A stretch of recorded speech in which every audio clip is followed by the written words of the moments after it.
धरती की सबसे सुंदर रानी जिसे किसी ने नहीं देखा। ये कहानी रानी की सुंदरता की है। एक राज्य की राजकुमारी समा की सुंदरता के चर्चे कई राज्य दूर गांव में थे। समा की सुंदरता की सब कल्पना मात्र करते थे, क्योंकि आज तक उस रानी को किसी ने देखा ही नहीं था। रानी के पिता नहीं रहे, ना ही उनकी माताजी है। पिता की मृत्यु के बाद वो ही अपने राज्य को संभाल रही थी। वो रोज एक सभा लगाती थी और उस सभा में सिर्फ उसे देखने के लिए दूर दराज के गांव से कई लोग आते थे। कई राजकुमार और राजा भी समा को देखने आते थे।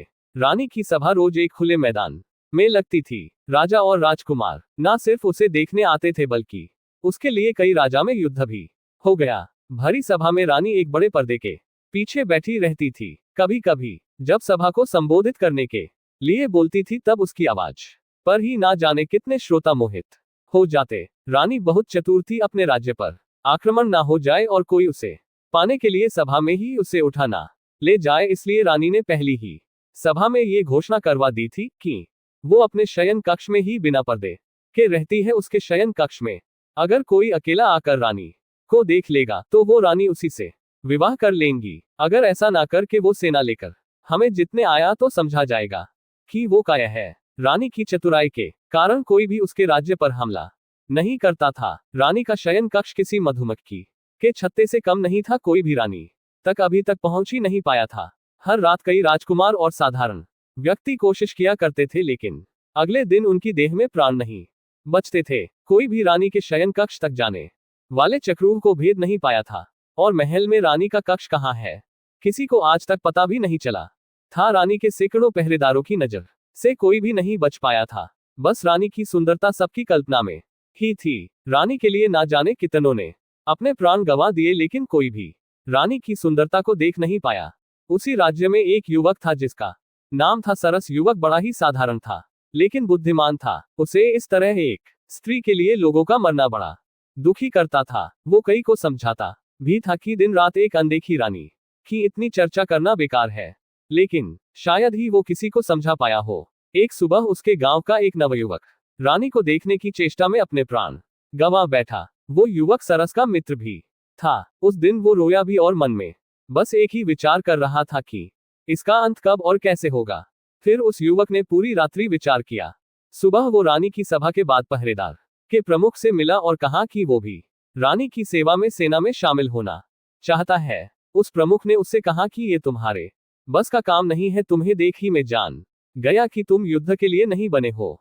सरस बोला कि वो उसे किसी भी काम के लिए रख लीजिए। सरस बोला कि वो अच्छा भोजन बना सकता है और पहरेदार को रात्रि में अन्न पानी तो चाहिए ही होता है।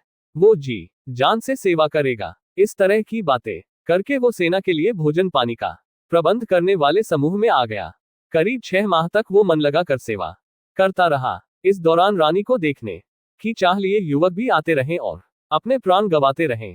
फिर एक रात्रि लगभग 3 बजे उसने रसोई घर में खीर बनाए और सभी पहरेदारों को खीर वितरित की। कई ने मना किया कि उन्हें सचेत रहना, लेकिन उसने कहा कि आज कोई नहीं आने वाला है, क्यों कि रात चांदनी है और कोई मूर्ख ही आ जाएगा। सभी पहरेदार को उसने खीर खिला दी। खीर खाने के कुछ समय बाद सभी मूर्छित हो गिर पड़े।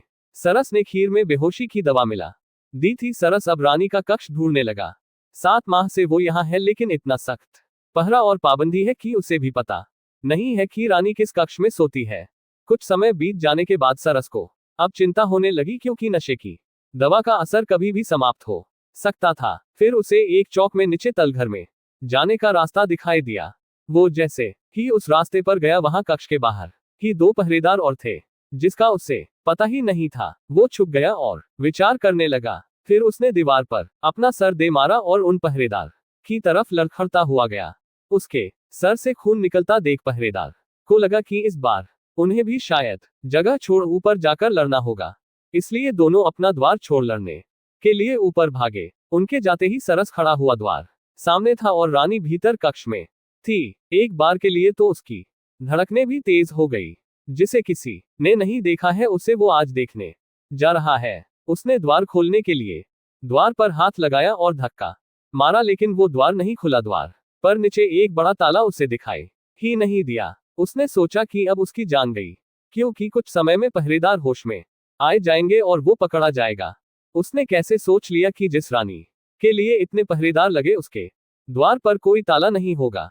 लेकिन फिर उसकी आंखें चमक उठी क्योंकि पहरेदार की चाबी उनके भागते वक्त वही गिर गई थी। अब उसने बिल्कुल भी देर नहीं की और चाबी लेकर द्वार खोल दिया। कक्ष के भीतर आकर उसने द्वार जल्दी से बंद किया और फिर ताला लगा लिया। अब उसने पहले एक गहरी सांस ली, फिर आंखें खोली तो उसे दिखाई दिया एक आलिशान कक्ष।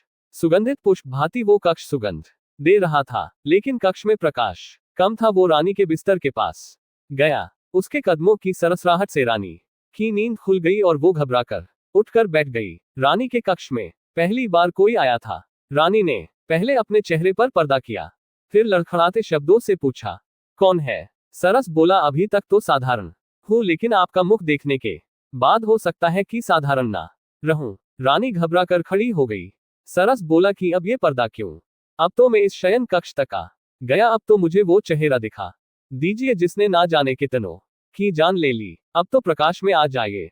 रानी ने अपना पर्दा हटाया और प्रकाश में आई युवक सरस ने देखा और चौंक गया, क्योंकि लोगों के द्वारा रानी की जिस तरह की कल्पना की जा रही थी, रानी उसके बिल्कुल विपरीत थी। रानी का रंग साफ नहीं था और ना ही चेहरे पर आभा थी। युवक उससे देखकर हंसा और कहा कि अच्छा, इसलिए आप अपना चेहरा छिपाए बैठी थी क्योंकि तुम्हें लगता है कि ये दिखाने योग्य नहीं है। रानी अब सर नीचे कर चुपचाप युवक की बात सुन रही है। फिर रानी कहती है, स्त्री सुंदर ना हो तो कौन विवाह करता है? क्या तुम अब मुझे देखने के बाद मुझसे विवाह करोगे? तुम पुरुष किस तरह की स्त्री चाहते हो मुझे पता है। जरा सोचो, एक अकेली स्त्री, वो भी अगर सुंदर ना हो तो कैसे और कब तक अपने राज्य को बचा पाती है? मेरी चतुराई है कि मैं अभी तक रानी हूँ, किसी के अधीन नहीं हूँ। सरस बोला, तुम्हारी चतुराई ने ना जाने कितने प्राण लिए तुम्हें पता है।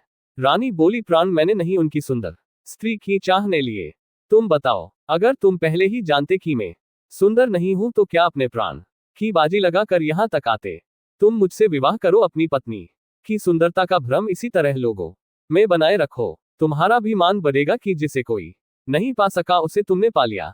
सरस कुछ सोचने लगा। उसे सोचता देख रानी ने कहा कि तुम यहां से जीवित नहीं जा सकते, तुम्हें वही करना होगा जो मैं कह रही हूं। सरस मुस्कुराते हुए बोला, हाँ, मैं तुमसे विवाह जरूर करूंगा। रानी उसकी बात सुनकर खुश हुई, लेकिन उसकी खुशी ज्यादा देर की नहीं रही। सरस ने एक कपड़ा निकाला और रानी के मुंह पर रख दिया।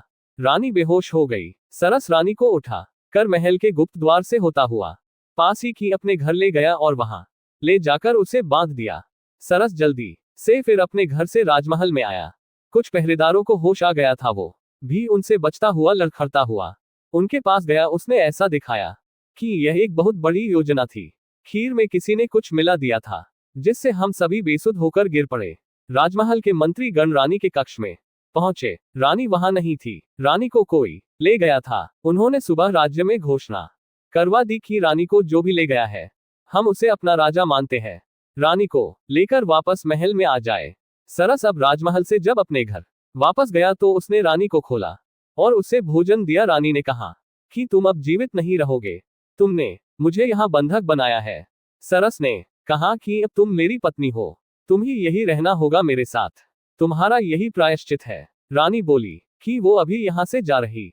सरस ने बोला, जाओ लेकिन जल्दी वापस आना। रानी वहां से भागते हुए अपने महल की ओर गई। महल पर पहुंची तो द्वार पर ही सिपाहियों ने उसे रोक दिया।